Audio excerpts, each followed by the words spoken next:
Canada की सत्ताधारी liberal party के मार्क कार्नी को कनाडा का अगला नेता और प्रधानमंत्री घोषित किया है। पीएम पद का चुनाव जीतते ही मार्क कार्नी ने अमेरिका और राष्ट्रपति ट्रंप पर जबरदस्त हमला बोला। कार्नी, जो पहले बैंक ऑफ कनाडा और बैंक ऑफ इंग्लैंड के गवर्नर रह चुके हैं, उन्होंने 85% से अधिक वोटों के साथ लिबरल पार्टी का नेतृत्व जीता।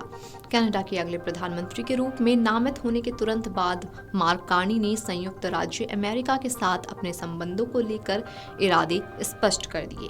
कनाडा को अमेरिका का 51वां राज्य बनाने के ट्रंप के बयान के जवाब में कार्नी ने कहा कि अमेरिका कनाडा नहीं है। कनाडा कभी भी किसी भी तरह, आकार या रूप में अमेरिका का हिस्सा नहीं होगा। मार्क कार्नी ने कहा कि अमेरिका कनाडा के लोगों के संसाधन, जल, जमीन और देश पर कब्जा करना चाहता है। अगर वे सफल हो गए तो वे हमारी जीवन शैली को नष्ट कर देंगे। इस दौरान मार्क कार्नी ने अमेरिका की स्वास्थ्य सेवा व्यवस्था की भी आलोचना करते हुए उसे व्यवसाय बताया और कनाडा की स्वास्थ्य सेवा को हक बताया।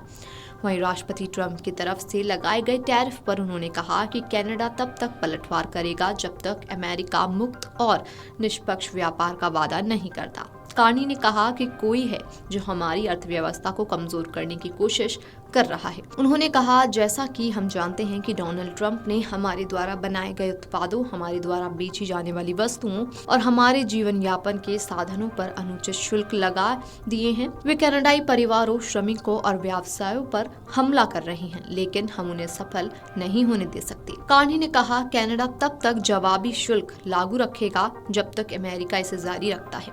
उन्होंने कहा, हमने ये लड़ाई शुरू नहीं की, लेकिन जब कोई तंग करता है तो कनाडा वासी उसे छोड़ते भी नहीं हैं। उम्मीद है कि कार्नी देश में जल्द ही चुनाव करवाएंगे। या तो वे चुनाव की घोषणा करेंगे या फिर संसद में विपक्षी दल इस महीने के अंत में अविश्वास प्रस्ताव लाकर चुनाव करवाने के लिए सरकार को मजबूर कर सकते हैं। इसके अलावा उन्होंने विपक्षी कंजर्वेटिव नेता पियरे की भी आलोचना की और कहा कि वह केवल बाजार की पूजा करते हैं, जबकि कभी खुद कर्मचारियों को वेतन नहीं दिया।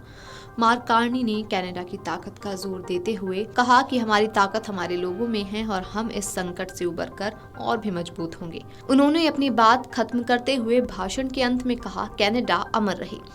ट्रंप की टैरिफ धमकियों को लेकर कार्नी ने जवाब देते हुए कहा कि कनाडा के जवाबी उपाय भी तब तक लागू रहेंगे जब तक कि अमेरिका मुक्त और निष्पक्ष व्यापार पर विश्वसनीय प्रतिबद्धता नहीं जताता। उन्होंने कहा कि हम ट्रंप को सफल नहीं होने देंगे, हम एक मजबूत देश हैं।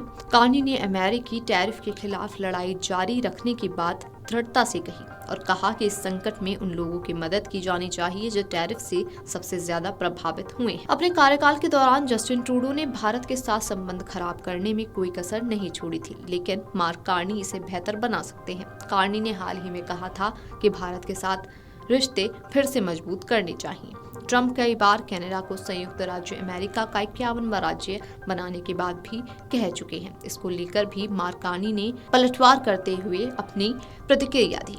मार्क कार्नी ने कहा कि अमेरिका कनाडा नहीं है, हम कभी भी किसी भी तरह से अमेरिका का हिस्सा नहीं बनेंगे। उन्होंने आगे कहा कि अमेरिका कनाडा के लोगों के संसाधन, पानी, जमीन और देश चाहते हैं। अगर वे सफल हो गए तो वे हमारी जीवन शैली को नष्ट कर देंगे।